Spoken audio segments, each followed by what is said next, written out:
Денеска сме овде заедно со министерот и заменикот министер за здравство во посета на граничниот премин Табановце, за да дадеме поддршката на полициските службеници, на припадниците на Царинската управа, на Центарот за јавно здравје, сите оние кои што практично се справуваат со овие состојби кои што се наметнати од ширењето на вирусот на коронавирусот.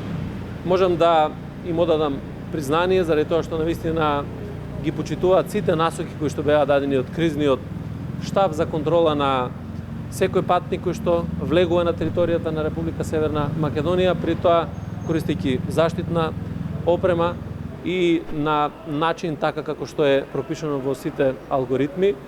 За одбележување дека се обезбедени посебни соби за изолација на сите гранични премини, каде што фреквенцијата е поголема. Мора да се напомене дека токму граничниот премин Табановце и граничниот премин на меѓународниот аеродром Скопје се двата гранични премини во кои што има најголема фреквенција и тука секако дека има и најголеми активности. Важно е дека се она што е пропишано, се она што е препорака, овде се применува и така ќе продолжиме понатаму во делот на институциите. Беше многу важно да дојдеме овде заедно со министерот, да видиме на лице место како функционира тој систем и да побараме од полицајците, да побараме од Царинската управа да останат посветени се со цел сите заедно да допринесеме за зачувувањето на јавното здравје. Добро е што навремено бевме подготвени, навремено се превземаат сите мерки и целта беше како да се пресечат патиштата на движењето на вирусот. Сакам да се заблагодарам на сите институции, организации кои што го почитуваат апелот, препораката на владата за неорганизирање на поголеми собири, со тоа се намалува и ризикот од пренесувањето на вирусот.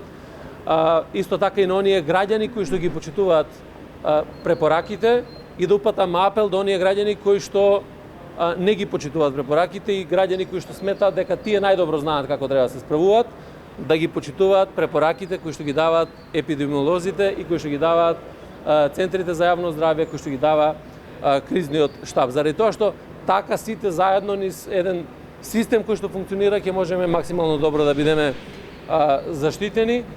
Се разбира дека оваа состојба на будност, на подготвеност ќе трае и понатаму. Тука навистина треба да знаете дека кризниот штаб функционира во постојано заседание, 2 пати дневно се состанува, ги анализираме сите факти и на основа на тоа се изнесуваат сите заклучоци пред јавноста. Се со цел граѓаните да бидат добро запознаени со она што се случува на територијата на Република Северна Македонија. Уште една апел и до граѓаните да ги почитуваат препораките, на вас да ви упатам искрена благодарност заради тоа што навистина сте дел од овој систем кој што функционира и допринесувате да заеднички направиме максимум во заштита на здравјето на нашите граѓани.